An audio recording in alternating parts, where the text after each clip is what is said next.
हाल ही में होने वाली इंडिया पाकिस्तान की वॉर में कुछ लोग सच बोलना चाह रहे थे।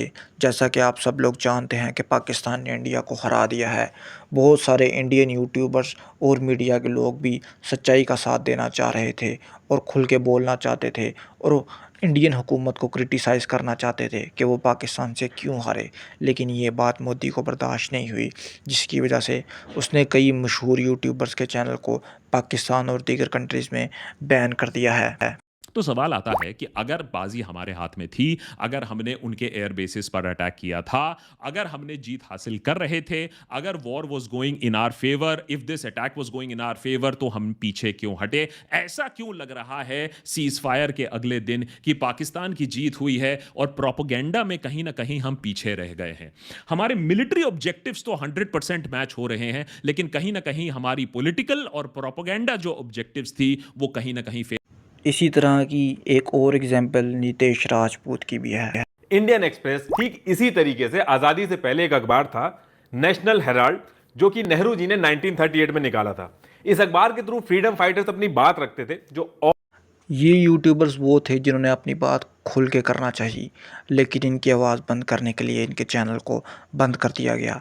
फिर भी ये यूट्यूबर्स भी कहीं ना कहीं खुल के बात नहीं कर पा रहे थे, कहीं ना कहीं बात को गोल मोल कर रहे थे और डायरेक्ट ये बोल नहीं पा रहे थे कि पाकिस्तान ने इंडिया को डायरेक्ट तरीके से हरा दिया है।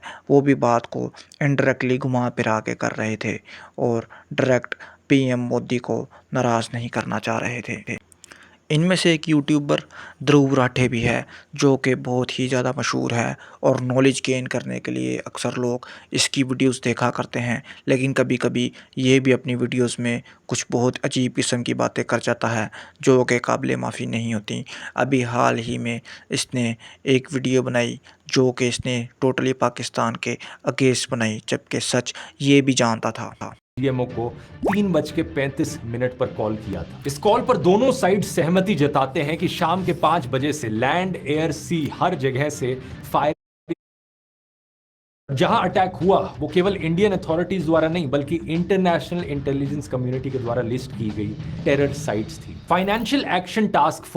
लेकिन पहले दिन जब वार स्टार्ट हुई थी, तब ध्रुव राठे ने इंडियन मीडिया और इंडिया के अगेंस्ट एक वीडियो डाली थी और पाकिस्तान के हक़ में एक वीडियो डाली थी, जिसके बाद शायद उसे डराया गया था या उसे ये डर था कि मेरा चैनल भी बैन ना कर दिया जाए और मुझे अरेस्ट ना कर लिया जाए। इसकी वजह से उसने फिर इंडिया के हक़ में एक बहुत लंबी वीडियो बनाई। ये वाली खबर भी झूठ थी, ये भी फेक न्यूज और ये भी फेक न्यूज। अज्ञात बॉर्डर पर कहा जा रहा है कि भारत की सेना, भारत की आर्मी घुस गई है। कल रात को 90% खबरें जो इंडियन न्यूज चैनल्स पर आपने देखी वो सब की सब झूठी खबरें थी।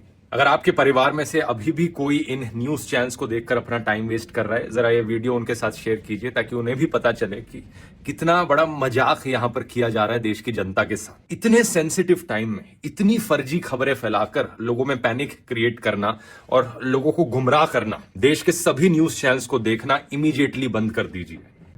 ना सिर्फ ध्रुव राठे बल्कि रणवीर अलाहाबादिया भी इस चीज़ का शिकार हुए, जो कि अगेन इंडिया में एक बहुत ही मशहूर यूट्यूबर हैं। ये एक पोस्ट उन्होंने पाकिस्तान के हक़ में की थी, जो कि बाद में उन्हें डिलीट करना पड़ी और बाद में उनकी वीडियो पाकिस्तान के अगेंस्ट देखने को मिलती है हमें। Piers, my question is to you. You've seen the objective facts and figures. What do you feel about this whole situation? The world only knows this person. India has a list just like people like this man.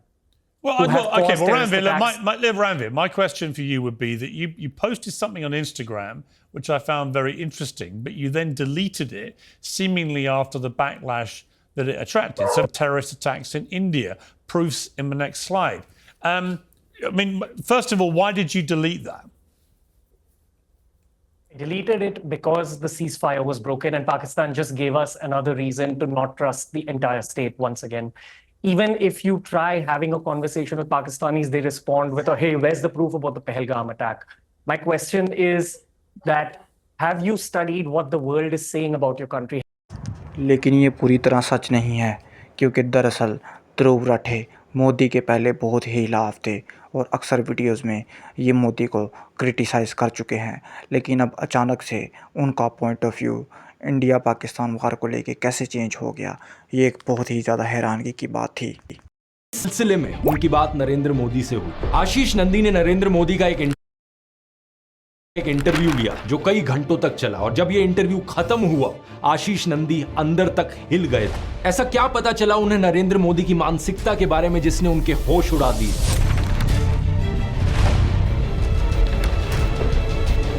पिछले video मैंने आपको बताया था WhatsApp और media पर नरेंद्र मोदी की क्या तस्वीर आपको दिखाई जाती है, क्या झूठी इमेज आपके सामने बनाई जाती है।